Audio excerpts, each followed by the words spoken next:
The Phoenix Suns are known to be having to work around those edges and make some deals, and we got some trade proposals breaking down two possible Suns in Nassir Little and David Roddy, and speculating some trades that the Suns can make to improve their roster with moving off of those two guys. We'll be breaking down all of that and more on this episode of Suns Digest. I'm Bruce Veliz with my co-host CJ Pierre. Before we dive in on all this trade rumors and news though, 94% of you guys who watch our videos are not subscribed. And we appreciate you guys dropping that number down over the last couple of days. But if you guys want to make sure you stay up to date on daily Phoenix Suns content, we're going to have a lot of drama, a lot of news breaking it down. So make sure to hit that subscribe button as we try to get to 1,000 subscribers. But CJ, without further ado, let's dive into the video at hand. Make sure to grab a snack. We're going to be looking at two possible guys, like I mentioned in the introduction, looking at some trades. And the first one we're going to be looking at is Nassir Little. Now, if you guys did miss, we already kind of uploaded a video going over some Nassir Little trades. We do have an article here from Gerald Bourgeois.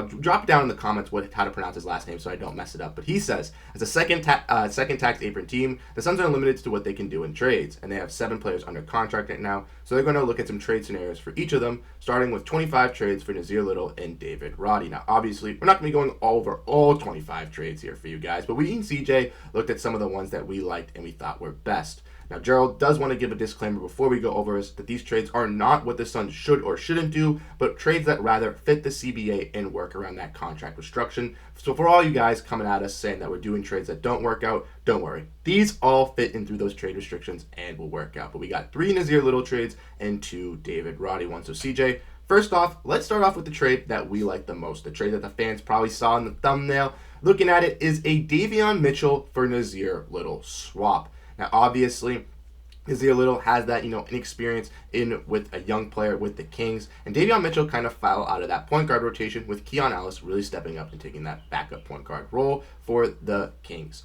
Now, with the Kings not really having the greatest wing depth, I think that this trade is absolutely perfect for both sides. But CJ, what are your thoughts on this first trade? Yeah, you mentioned that this is the one that we both like the most, and I couldn't echo that anymore. I love Davion Mitchell. I think he has the potential to be a true starting caliber point guard in the NBA. Yes, he's a little bit undersized, but he makes up for that so much more on the defensive end. He was a super stout defensive player in college coming out of Baylor. He has improved as a shooter. I think he just has fallen out of the offensive flow over there with the Kings, and that kind of happens when you have guys like Sabonis and De'Aaron Fox, and then you have other shooters on the court like Murray and Herter, and just the things have just devolved, and he just doesn't getting a lot of touches, doesn't even really get a lot of looks per se. But when he has the chance to just get the ball in his hands and run the show, when he was given those opportunities in Sacramento, like when De'Aaron Fox was hurt, he has been able to excel. And if you put him on a team with Devin Booker, Bradley Beal, and Kevin Durant, you get him with a mind like a Mike Budenholzer, and knowing that Budenholzer loves himself a defensive-minded point guard, he's going to look at Davion Mitchell and be like, that's Drew Holiday, reincarnated. He's just a little younger, a little faster. And I think that Davion Mitchell would be a perfect fit. Nassir Little, hustle guy, great wing player, solid wing player, let me rephrase, and has a lot of potential. But wing depth is not necessarily something that the Suns are going to be looking for when they have 3 all-star wing players already in the starting lineup. They need a point guard. They need someone who can facilitate and put these guys in positions. Davion Mitchell may be a young player. He's a learning player, but he has so much potential to fit perfectly into what Mike Budenholzer wants to do. This is a trade I would do 10 times out of 10. There would probably likely have to be some draft capital attached to this in some way, shape, or form. I don't think the Kings would just be like, Nassir Little, Davion Mitchell, that's an even swap, but it could be depending on how the Kings currently feel about Mitchell. There was talks about him getting moved last trade deadline, and him potentially being a target for a contending team to try and acquire. So it's definitely something that the Phoenix Suns should look into. This would be my number 1 trade target if I were the Phoenix Suns. And I agree with you, CJ. You mentioned Nassir Little being a solid, all right wing, but You mentioned having Booker, Beal, Kevin Durant. They don't need more wings. We've been harping that they need a point guard on this roster. Davion Mitchell, like you mentioned, would be that perfect fit. Defensive guy, a little bit younger on the age as well. I've been noticing in the comments, a lot of people want some younger talent coming in for this squad. So Davion Mitchell, nice little jump start. And again, new face, new place, could ball out. We've seen him do good in college. We've seen him do good in Sacramento when De'Aaron Fox was out. Like you mentioned, with Monk, Herter, Fox, all those guards there, maybe a new change of scenery would do best for him. Now, looking at two other possible trades when looking at Nassir Little. One we kind of broke down in our last video, looking at Jalen McDaniels, but Gerald brought this one back up for us. Jalen McDaniels, not the greatest upside for a player, but we've seen with his brother Jaden be an effective defender. Could Jalen translate and be that defender as well? I don't necessarily know, but I think he could help us out as well. And would save us a little bit in salary. And then looking at the next one, we can look at Kenrich Williams. Again, a guy on the Thunder, a guy, a hustle player, could really do it all for the Phoenix Suns here. With the Thunder, realistically, they'll want to take another young flyer on a young team that's already competing for championships. I don't necessarily know. So, CJ, when you look at those two trades, what do those two kind of scream at you a little differently than the Davion Mitchell one does? Yeah, so those trades are would be positive for the Suns for different reasons, right? I think when you look at the Jalen McDaniels trade, that one's going to be primarily about, making a little bit of extra room in terms of cap space, right? That would be a move that maybe the Suns might want to look to do if they were to move off of, let's say Nurkic, right? And they were able to like dump off his salary to another team. This would be a move that they would maybe do on the back end of that to try and maybe get completely under the second apron and maybe move to the first apron, which would give them a little bit more flexibility. So that would probably be the reason why this trade could make a little bit more sense. I mean, we've talked about this potential trade, like you said previously in our previous video. If you go ahead and check that out if you want to take a look at what we said about that.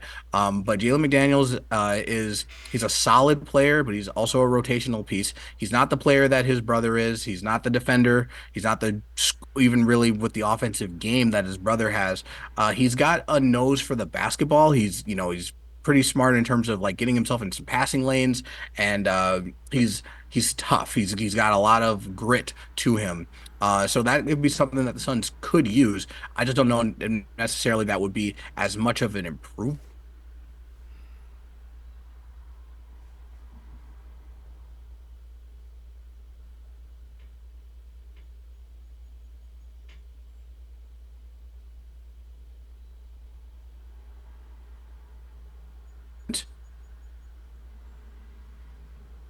over Nassir Little as it would be a stagnant line move to occurs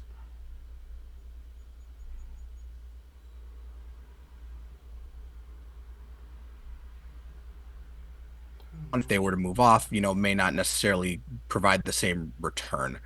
So I think those are both decent trades that the Suns should look into.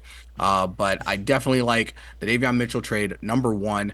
I like Kenrich Williams as a player. And I think he would fit perfectly on the Suns. I just don't know what the likelihood of that one would be. So I would put Mitchell one, Jalen McDaniels two, Kenrich Williams three, simply just because I just think that's the least likely trade possibility there. I think so too, CJ. I think that the Thunder value Kenrich Williams a lot. I think that this Thunder team, again, might not want to take a flyer on Nassir Little. Why would they want to take some extra draft capital if they're already trying to move off of draft capital? They're trying to get some of their contracts, stable. I don't know if necessarily that makes the smartest move for them. So that's one that I definitely rank at the bottom. But let's dive into the other trades here. Let's look at two possible David Roddy trades. Now, mentioning David Roddy obviously came in after getting waived from the Memphis Grizzlies, came into the Suns. Didn't really do that much for the Suns, but he's a nice young talent. Could be a guy that they could use in a possible trade. So we got two possible ones. Oops, sorry. First one is with Marcus Sasser. Now, obviously, Pistons, young team, could take a wing in David Roddy in. Could be a helpful piece for them. And Marcus Sasser, another point guard, a little bit older on that side, played a bunch of years at college in Houston. Could be a guy that could come in, but has found a role for the Pistons. And then the next one that we want to bring up is the good old Suns favorite, Torrey Craig, coming back here from Chicago in a deal for David Roddy. Now, obviously, bringing in that 3-and-D wing. Chicago getting a little bit younger, maybe going in that direction. CJ, when you look at those two trades, once again, which one do you like the most? And kind of given your evaluation, which one do you think makes the most sense? Well, I feel like I can't end without Torrey Craig. Craig. Oh man, he was such a fun watch. Was so happy to, see him blossom with the Suns during that, NBA finals run. And just when he left the first time, he was just like, oh man, we need him back. And then they brought him back. And then he played well again. And then we lost him again. It's just like, just the ex-girlfriend, that you're breaking up with getting back together. But I think Torrey Craig is definitely would be an asset. He's a veteran guy. He's a hustle guy. He's someone that brings energy to a team. I think that's something that the Suns were missing desperately coming off the bench against the Minnesota Timberwolves in the playoff series. Someone who would get in there, scrap, fight, be physical. Those are really things that I think that as a Suns fan, you want so badly, you want so desperately to watch your team fight, and I think that that was something that they were missing. So Torrey Craig, like, yeah, that would be awesome. That'd be great. I don't know if the Bulls would make that trade. I don't know how they feel about David Roddy. I know that a lot of people look at Roddy and they see some potential. They see some gifts that he has. But I think at the end of the day, he kind of projects out as a decent role player. Given some quality time and maybe some more development, he can develop a shot and become a little bit more of a threat offensively. But right now, he's not. So I think that would be something that the Bulls may not love. I'm more interested actually in this Marcus Sasser trade, with the Detroit Pistons. I think the Pistons are going to be a team that we talk about a lot in terms of a potential trade partner for the Suns, not just for a guy like David Roddy, not just for a guy like Nassir Little, but that's, a potential landing spot for Yusuf Nurkic.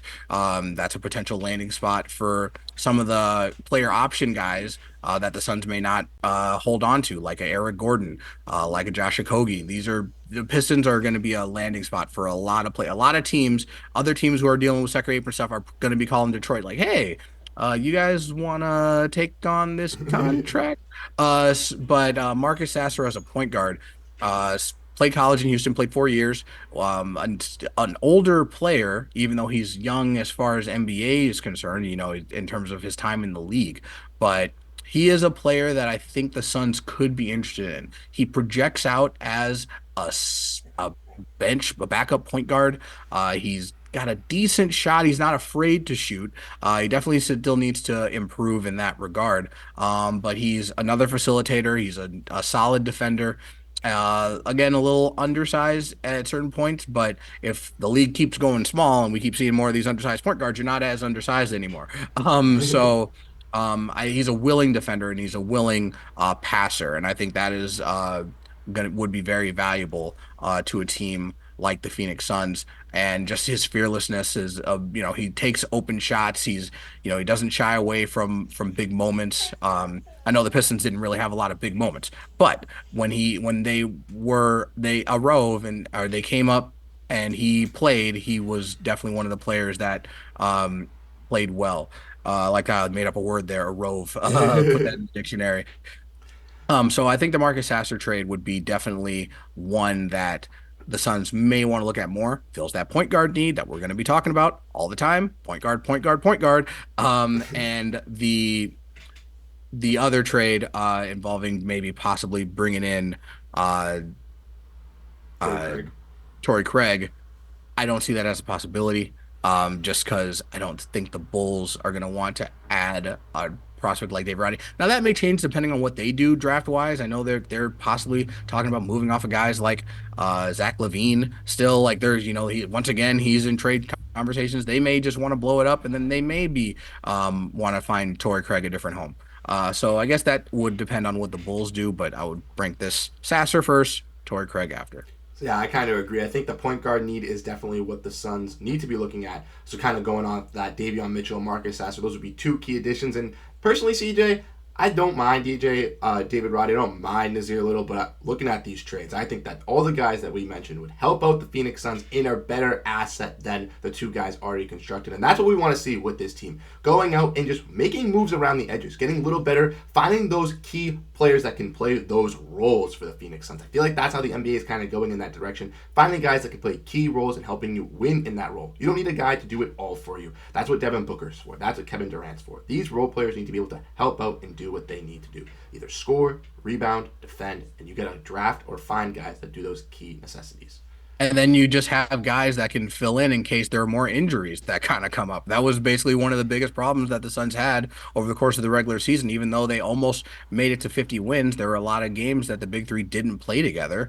And if that happens because these guys are getting older, Durant, Beal, they're not spring chickens, then you have guys, quality players who can come in and fill in so that you don't just fall off the cliff and then you end up in a situation where you're struggling to make it out of the play-in at the end of the regular season like they had to face this year. Hopefully the Suns are able to make those moves so that they can truly land themselves into a spot where they can be a contending team competing for home court advantage in the playoffs. But again, it's the Western Conference. It's going to be so tough. You can't let up if you want to win. You need to be able to find other guys that are going to be able to help your star players because none of these teams are going to get worse. Denver's going to be back. Minnesota's not going anywhere. Oklahoma City's only going to get better. You got the Houston Rockets in your rearview mirror. The Lakers still have LeBron James. So let's not forget about that. The Golden State Warriors still have Steph Curry.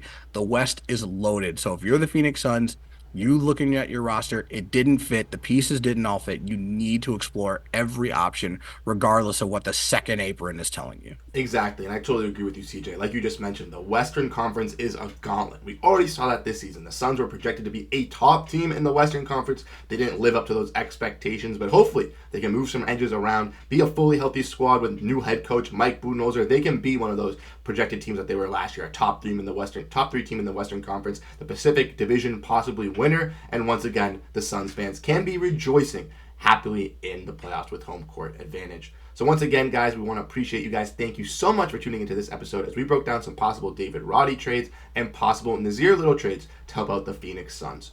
Drop down below in the comment section what your favorite trade was, as we'll get back and let you know. And as we have been preaching on the channel, we have daily uploads here for you guys. So if you want to make sure you stay up to date with everything revolving around the Phoenix Suns, hit the subscribe button as we try to push for 1,000 subscribers.